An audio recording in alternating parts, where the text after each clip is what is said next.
हमारा जो आज का टॉपिक है वो हमारा है planetary motion.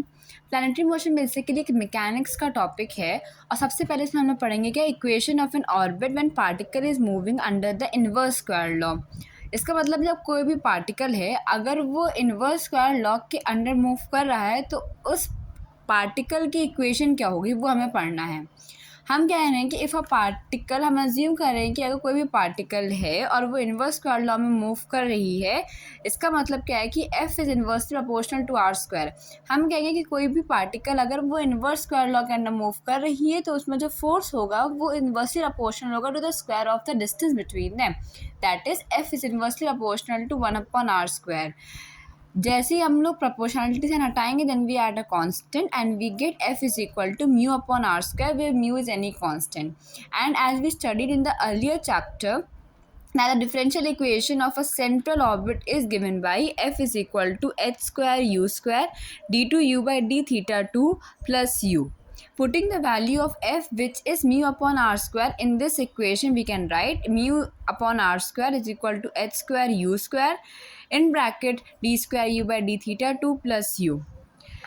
We know that we can write 1 upon r square as u square also. We can leave 1 upon r square is equal to u square, we already know, and hence we can write that mu u square equal to h square u square d2u by d theta square plus u.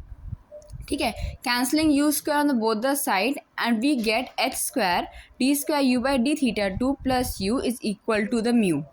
D square u by d theta square plus u is equal to mu upon h square, which is a differential equation with constant coefficient and u and theta.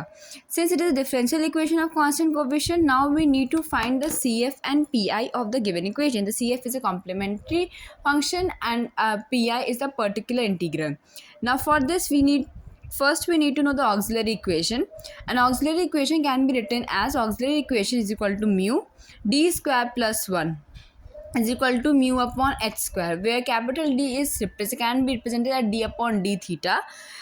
Then m square plus 1 equal to 0. We get the two values of m, which is m equal to plus minus I, which is the imaginary number. So hence CF will be equal to C1 cos theta plus C2 sin theta. We can also write this equation as CF is equal to A cos theta minus alpha, where A and alpha are the arbitrary constant. So this we get the C as CF. Now for finding the PI, we can write 1 upon this term, 1 upon d square plus 1 mu upon h square e की power 0 theta. As we know that anything power 0 is 1.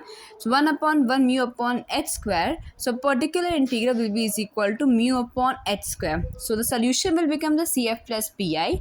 Adding the CF and PI terms, we get CF is equal to A cos theta minus alpha and PI is equal to mu plus h square. Then we can write as u into h square upon mu equal to ah square cos theta minus alpha plus 1. Arranging this equation in terms of L upon R 1 plus E cos theta, and as we arrange we get h square upon mu upon R is equal to A 1 plus A h square upon mu cos theta minus alpha, which is in the form of L upon R 1 plus E cos theta or L upon R 1 plus E cos theta minus alpha, which is in the conic section, and where the value of L we can see from here is h square upon mu and the value of E is ah square upon mu. Hence a particle moving under the inverse square law, hence the particle which is moving under the inverse square law, the path is a conic section. That is, if E, which is the eccentricity, if E equal to 1, or we can say that ah square plus nu equal to 1 and the orbit is parabola. If E is greater than 1 or ah square plus upon nu is greater than 1, and the object will said to be hyperbola. And if E is less than 1 or ah square upon nu is less than 1, then the orbit we can say is ellipse. So ये जो equation हमने पढ़ी कि H square upon mu upon are 1 plus A H square upon mu cos theta minus alpha, इसी को हम लोग कहते हैं कि equation of an orbit when the particle is moving under the inverse square law. अब नेक्स्ट टॉपिक हमारा है कि वेलोसिटी क्या होगी जब पार्टिकल मूव करेगा हमारा under the inverse square law. हम कहेंगे if the particle is moving under the inverse square law then we can say that कि F is inversely proportional to 1 upon are square, that is F is equal to mu upon are square. Consider करेंगे इसको as equation number 1. और उसका orbit, and orbit की equation क्या हम कहेंगे कि होगी L upon are 1 plus E cos theta, जहाँ पे L की वैल्यू हमें पता है कि h² अपॉन न्यू होती है एंड E की वैल्यू AH² अपॉन न्यू होती है। ठीक है, देन हम लिखेंगे we know that velocity of the particle moving on a central orbit, किसी भी पार्टिकल की वेलोसिटी जो भी सेंट्रल ऑर्बिट मूव करेगा वो हमारा होता है v² equal to h² u² plus d u by d theta का होल स्क्वायर। इसको हम लोग इक्वेशन नंबर 3 कंसिडर करेंगे। Then from equation number 2 putting the value of v² we can write L upon are 1 plus E cos theta minus alpha. 1 upon r को u लिख सकते हैं तो l u equal to 1 plus E cos theta minus alpha, u equal to 1 plus E cos theta minus alpha upon l, and d u by d theta we get minus e sine theta minus alpha upon l. अब हम देखेंगे equation number 3 में v की value रखेंगे, v² equal to देगा हमारा h² 1 plus ई cos theta minus alpha upon L का whole square plus E minus E theta sine theta minus alpha का होल स्क्वायर अपॉन एल। ये हमने कहाँ से रखा, अगर हम इस वाली क्वेश्चन में देखें तो D u by d theta की वैल्यू आई थी और यू की वैल्यू आई थी, तो D you upon D theta की वैल्यू यहाँ से उठा के हम लोगों ने इसमें रख दी है और यू की वैल्यू हमने यहाँ से उठा के जो हम लोगों ने इस वाले टॉपिक में इस वाली इक्वेशन में रख दी है।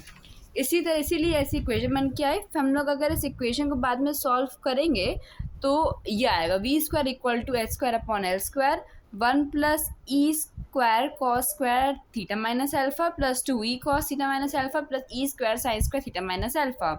We can write v² equal to h² upon l² 1 plus e square 2e cos theta minus alpha, v² equal to h² upon l² 1 plus e square plus 2l upon r minus का 1। By solving this equation we get the end result as this कि v² equal to h² upon l² e² minus 1 plus 2l upon r। Since हमें पता है कि h² की value mu l के बराबर होती है, this we know that h² equal to mu l, we can write v² equal to mu l, h² की वैल्यू म्यू l हम यहाँ पर रखेंगे तो we get mu l e² minus 1 plus 2l upon r, then v² equal to mu e² minus 1 upon L plus 2 upon R. This is the equation of the velocity when the particle is moving on a central orbit. So हम लोगों ने पहले पढ़ा कि equation of an orbit when a particle is moving in a and हमने पढ़ा है कि equation of the velocity when the particle is moving in a central orbit. अब इसमें हमारे पास 3 केसेस बनते हैं। पहला क्या है, अगर कोई भी ऑब्जेक्ट या कोई भी पार्टिकल जो है अगर पैराबोलिक पाथ में मूव कर रहा है तो उसका e की वैल्यू हो जाएगी 1। So this equation then this equation will become as v² equal to 2 mu upon r, क्योंकि e की वैल्यू हो जाएगी 1, so v² equal to 2 mu upon r। अगर ऑब्जेक्ट हमारा इलिप्स है then we get the equation v² equal to mu 2 upon r minus 1 upon a। और अगर हमारा ऑब्जेक्ट ये ऑर्बिट हाइपरबोला है, इसका मतलब e की वैल्यू ग्रेटर दैन 1 है, then we get the equation as v² equal to mu 2 upon r plus 1 upon a. In case of ellipse, we get 2 upon r minus 1 upon a. And in case of hyperbola, we get 2 upon r plus 1 upon a. अब हम solve करेंगे question. मान लीजिए उसने हमसे कहा है कि if v1 and v2 are the velocities of a planet where it is respectively nearest and farthest from the sun, then we have to prove that 1 minus e v1 is equal to 1 plus e v2। हमने कहा ये कोई भी body है या कोई भी है जो इलेप्टिकल पाथ में है और इलेप्टिकल पाथ में रिवॉल्व कर रही है। अगर वो कह रहा है कि इलेप्टिकल पाथ में रिवॉल्व कर रही है, कोई भी प्लैनेट है, प्लैनेट हमें पता है कि वो हमेशा इलेप्टिकल पाथ में रिवॉल्व करते हैं और हमें पता है कि ऑर्बिट ऑफ द प्लैनेट अगर इलिप्स में है, अगर इलेप्टिकल पाथ में है तो उसकी वेलोसिटी हम लोग कहेंगे v² equal to mu 2 upon r minus 1 upon a। This is the velocity of the particle when it moving in the ellipse. अब हम कह रहे हैं कि लेट A एंड B, ये A और ये B आर 2 पॉइंट्स हैं ऑन इलिप्स वेयर हम कह रहे हैं कि V1 and the V2 are velocity respectively. ठीक है, अब हम कह रहे हैं कि ये पॉइंट ए के लिए हम, क्योंकि उसने कहा है कि हमें वेलोसिटी निकालनी है नियरेस्ट पॉइंट के लिए भी और वेलोसिटी निकालनी है फारदेस्ट पॉइंट के लिए भी। सो हम कह रहे हैं कि फर्स्टली हम कह रहे हैं कि किसी भी पॉइंट अगर ए की बात करें, ए की बात अगर हम लोग करेंगे तो जो आर की जो वैल्यू हो जाएगी, जो स्मॉल आर हमारा हो जाएगा, ये हमारा ये जो डिस्टेंस ओ से एस तक वो हमारा ए ई है, और जो डिस्टेंस हमारा ओ से ए तक वो हमारा स्मॉल ए है।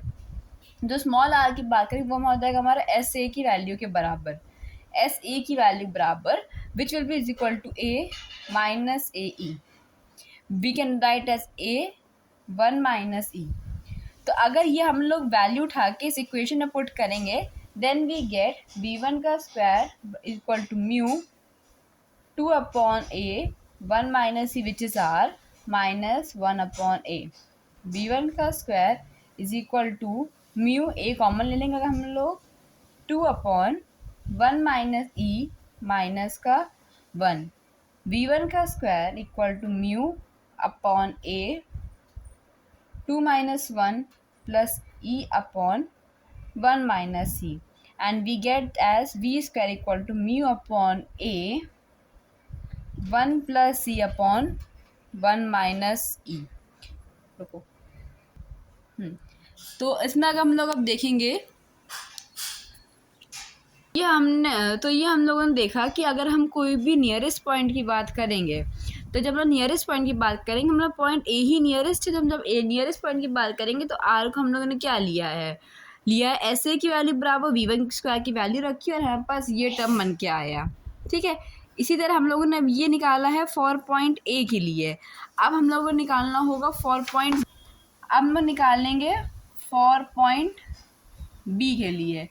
हम डायग्राम फिर से बना सकते हैं, यहाँ पर बना दे रहे हैं। ये हमारा था कोई भी इलेप्टिकल पाथ, ये हमारा इस तरीके से था, ये पॉइंट था ए, ये पॉइंट था हमारा बी, ये पॉइंट था एस, जैसे हम लोगों ने कहा था ए ही डिस्टेंस है, ये पॉइंट था हमारा ए। तो अगर हम लोग जो है फॉर पॉइंट बी की बात करेंगे, तो जिसमें अब आर की वैल्यू हो जाएगी वो बराबर हो जाएगी हमारी एस बी के। एस बी मतलब हो जाएगा A E plus A which is equal to A 1 plus E. फिर इसकी वैल्यू उठा के इसमें रखेंगे तो v2 स्क्वायर बराबर हो जाएगा म्यू। तो फॉर पॉइंट बी के लिए हम लोगों ने देखा था, फिर से हम लोग जैसे जो काम लोगों ने पॉइंट ए के लिए किया था वही करेंगे, इसमें अब वैल्यूज अलग अलग हो जाएंगी।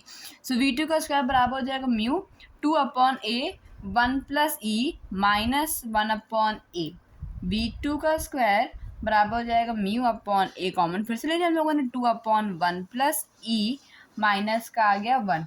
सो v2 का स्क्वायर की वैल्यू कितनी हमारी आ गई, mu upon a 1 minus E upon 1 plus E. ये हमारा v2 स्क्वायर आ गया, और हम v1 स्क्वायर भी अपना निकाल चुके थे एट पॉइंट ए पर। अब हमें क्या निकालना है, हमें शो करना है क्वेश्चन में अगर देखें कि v1 1 minus C equal to v2 1 plus E. तो हम लोग अब लिखेंगे क्या, नाउ v1 का स्क्वायर और हम लोग v2 के स्क्वायर का रेशियो अगर हम ले लें कितना आ जाएगा, म्यू अपॉन ए, जो कि v1 का स्क्वायर की वैल्यू कितनी थी 1 अपॉन ई माइनस का 1 अपॉन ई, और v2 का स्क्वायर जब नीचे लिखे ऊपर मल्टीप्लाई हो जाएगा तो आ जाएगा a upon new 1 plus E upon 1 minus का ई आ जाएगा। सो v1 का स्क्वायर अपॉन v2 का स्क्वायर हम लोग लिख सकते हैं, ये a से कैंसिल, म्यू से म्यू कैंसिल, 1 प्लस ई का होल स्क्वायर। अगर v1 upon v2, v1 square upon v2 का स्क्वायर इक्वल टू 1 प्लस ई का स्क्वायर 1 माइनस ई का स्क्वायर, स्क्वायर हटेगा तो v1 अपॉन v2 बराबर हो जाएगा 1 plus E upon 1 minus E. So v1 1 minus C equal to v2 1 plus E. ये हमारा रिक्वायर्ड रिजल्ट है जो कि हमें प्रूव करना था। इसी वजह से ये जो टॉपिक है प्लैनेटरी मोशन वो यहाँ पर ख़त्म हो गया। Thank you.